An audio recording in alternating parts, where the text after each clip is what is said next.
ಬಂಧುಗಳೇ ನಮಸ್ಕಾರ.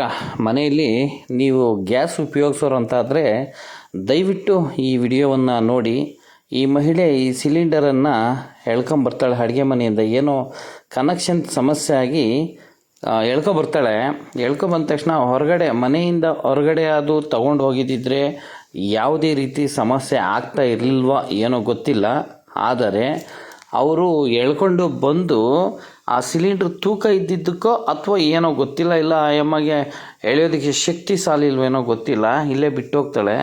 ಸುಮಾರು 2.5 ನಿಮಿಷ ಆ ಸಿಲಿಂಡ್ರಿಂದ ಗ್ಯಾಸು ಹೊರಗಡೆ ಬರ್ತದೆ. ಈ ಥರ ನೀವು ನೋಡ್ತಾ ಇರ್ಬೋದು, ಸ್ಕ್ರೀನ್ ಮೇಲೆ ನೋಡ್ತಾ ಇದ್ದೀರ. ಆ 2.5 ನಿಮಿಷ ಆದಮೇಲೆ ಏನಾಗುತ್ತೆ, ದಯವಿಟ್ಟು ಪ್ರತಿಯೊಬ್ಬರು ಅಷ್ಟೇ ನಿಮ್ಮ ಮನೆಗಳಲ್ಲಿ ಸಿಲಿಂಡ್ರನ್ನು ಉಪಯೋಗಿಸ್ಬೇಕಾದ್ರೆ ಮೇಯ್ನು ಬೇಕಾದಂಥ ಕೆಲವೊಂದು ಸಲಕರಣೆಗಳು ಮತ್ತು ಕೆಲವೊಂದು ಮಾರ್ಗದರ್ಶನಗಳನ್ನು ದಯವಿಟ್ಟು ಉಪಯೋಗಿಸಿ. ಮತ್ತು ಸಿಲಿಂಡ್ರ್ ಬುಕ್ ಮಾಡೋದಾಗಲಿ ಅಥವಾ ಸಿಲಿಂಡ್ರ್ ಗ್ಯಾಸ್ ಅಂಗಡಿಗೆ ಹೋಗಿ ಅಲ್ಲಿರುವಂತಹ ಸಲಹೆ ಸೂಚನೆಗಳನ್ನ ದಯವಿಟ್ಟು ಪಾಲನೆ ಮಾಡಿ. ಯಾಕೆ ಅಂದರೆ ಬೆಂಕಿ ಕಣ್ಣಿಗೆ ಕಾಣದೆ ಬರ್ತದೆ, ಕಿಡಿ ಒತ್ತಿದ್ರೆ ಕಂಪ್ಲೀಟ್ ಮನೆ ಭಸ್ಮ ಆಗ್ಬಿಡುತ್ತೆ. ಆ ರೀತಿ ಗ್ಯಾಸು ಕಂಪ್ಲೀಟ್ ಮನೆಯಲ್ಲೇ ಇರುತ್ತೆ, ಎಲ್ಲೂ ಹೋಗಲ್ಲ. ಈ ವಿಡಿಯೋ ನೀವು ಖಂಡಿತ ಕೊನೆವರೆಗೂ ನೋಡಿ. ಫಸ್ಟ್ ನೋಡ್ತಿರೋಂಥ ಯಾರೇ ಒಂದು ವೀಕ್ಷಣೆ ಮಾಡ್ತಾ ಇರುವಂತಹವ್ರು ದಯವಿಟ್ಟು ನಮ್ಮ ಚಾನಲನ್ನು ಸಬ್ಸ್ಕ್ರೈಬ್ ಮಾಡಿ, ಶೇರ್ ಮಾಡಿ.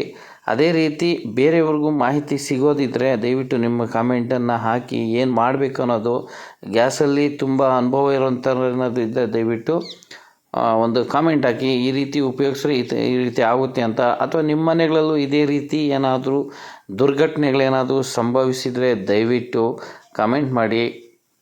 ನಮಗೂ ಸಹ ವಿಡಿಯೋ ಕೊಡಿ, ನಾವು ಸಹ ಇತರೆ ಜನರಿಗೆ ಒಂದು ತಿಳಿಸೋಂಥ ಕಾರ್ಯವನ್ನು ನಾವು ಮಾಡ್ತೇವೆ.